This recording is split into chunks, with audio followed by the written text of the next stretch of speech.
Hi guys, welcome to Short Nail Life. So on today's video, we are doing another Madam Glam video. They released a new collection for the month of August. I'll pop the name up of the collection. But first I want to show you my birthday nails.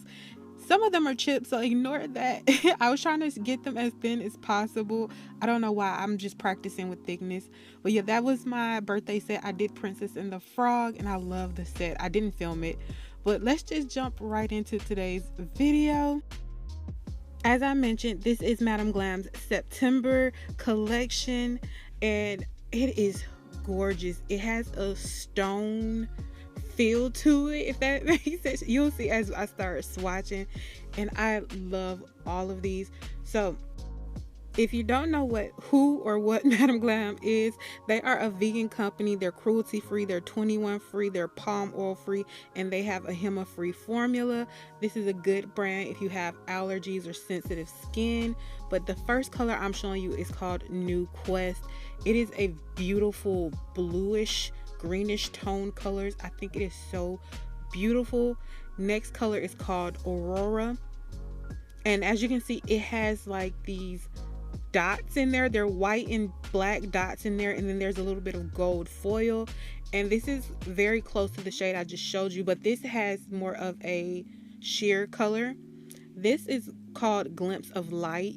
To me, this has a grayish tone. I know it looks a lot like the one beside it, but this is more gray. It has a touch of blue, but it leans more to gray. And all of the last three do have that same blue and white specks. And this one is Shining Star. This is a little bit darker than Aurora, and it does have a gray tone as well, but it is more blue as well. And I feel like these are more sheer when you put one coat on the nail, which I feel like actually adds to the design. I wouldn't want them too opaque because I like the black and the white to pop out a little bit, but you can get full opaqueness. If you like any of the colors I have shown you today, there will be a link in the description box that you can just click on and it'll take you automatically to Madam Glam's website. The coupon code should be activated automatically once you get on there. Just hit pay as you go if you don't want to be a VIP member. So on the screen, as you can see, I have already prepped my tips off camera, and now I'm adding some base coat.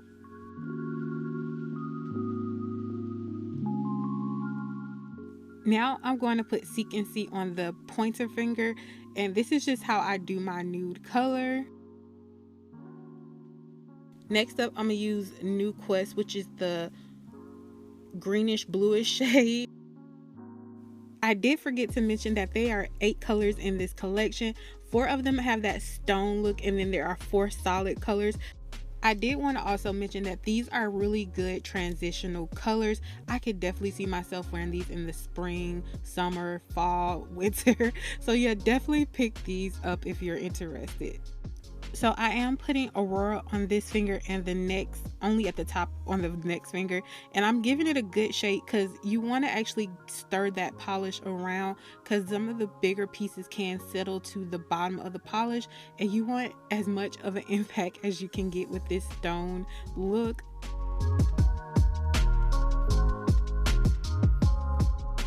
Next up, I'm putting Malaysia over that tan color, and this is a rubber base gel. I'm just using it for the color. I like the way this nude combo looks together.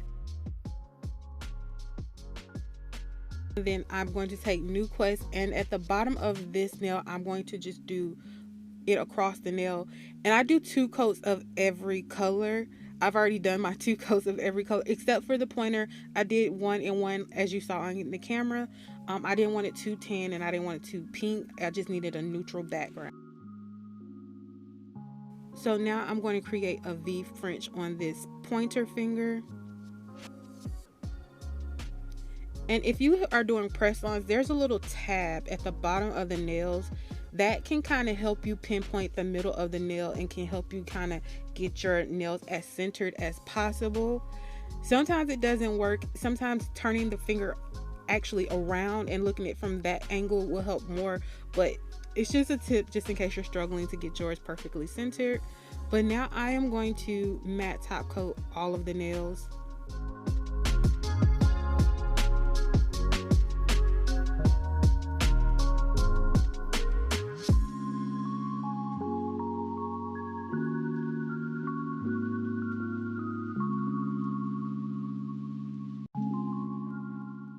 I'm just going to take this finger, which is the middle finger, and I'm going to put black ink on there.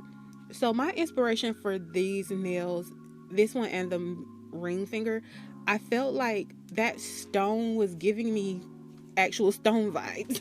I took it literally, and I wanted to create basically like a countertop. If you look at the countertops, I'm not good with stones and marbles and all of that things. I don't know quartz, I don't know the names, but I just felt like I wanted to add veining on top of the stone.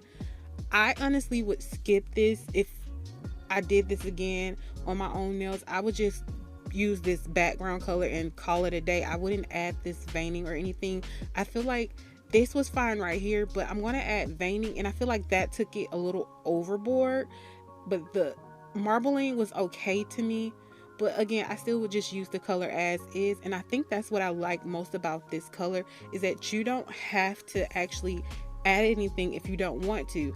Yes, you can do some design on top and make it more interesting, but I just feel like on its own is the best. But yeah, I'm doing the same thing that I just did to that middle finger, but again, I feel like I would just wear it without it. But let me know what you guys think. Do you like the marbling? Do you like it without the veining? Because you're about to see the veining. Which one, how would you wear it? Just, I would love to know, because I honestly, like I said, I would wear it without either. So now I'm just going to take Perfect Black and put it on my palette. And this is where I add some veining. And I'm just doing the thinnest of thin lines on these nails. I don't want them thick at all. And I really don't have a pattern. I probably put too many veins on the nail. But when I look at marble, or not marble, I told you I'm not good at stones. When I look at some stones or countertops, they have a ton of veining. And I wish I did like a little bit of shading too as well. I think shading would have helped that as well.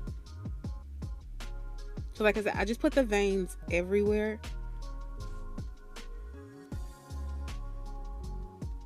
And then I did it on this nail as well. And I was trying to show you when I did it sideways that I am literally just holding the brush straight up and down. I am not putting it on the nail at all. It's straight up and down. And that's how you achieve those thin lines. So I am shiny top coating the middle nail and the ring nail at the top, not the bottom. And that gold in that nail really pop. I hope you can see it. It is subtle, but it pops. I think it is so gorgeous. So to go with that gold, I decided to pull out the gold gel paint. And I'm not doing a lot. And I feel like even though I didn't do a lot, this still made this pop a lot.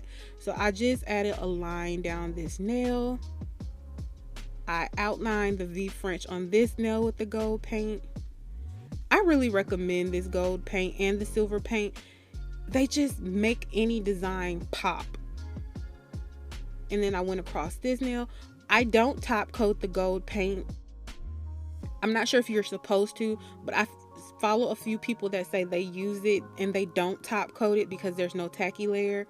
I actually wipe my nails off with alcohol, so I didn't test it, but I think I tested it before and it wasn't. But it's up to you. You can do a wear test and see if you prefer to have it top coated or not, but I chose not to top coat mine. So now I'm just going to add some bling to majority of the nails.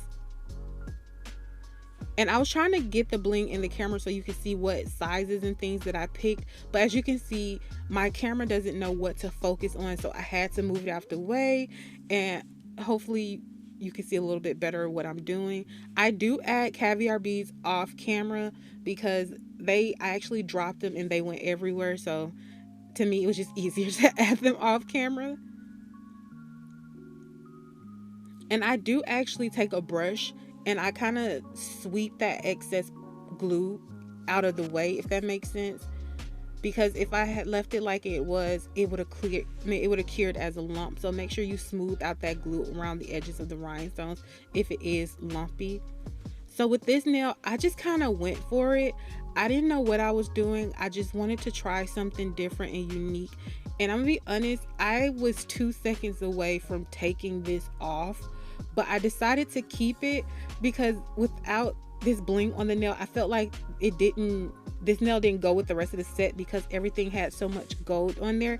And yes, there's gold that pops in the background in this nail, but it didn't have as much, I don't know, gold as the rest. So that's why I decided to just keep it. And then I did go back in and I re-top coat everything from the glue. And this is what I came up with. I love it. I think it turned out so beautiful. Let me know what you guys think. Thank you guys for joining me. Please feel free to like, comment, and subscribe. I make new videos twice a week. I want you guys to have an amazing day. Bye.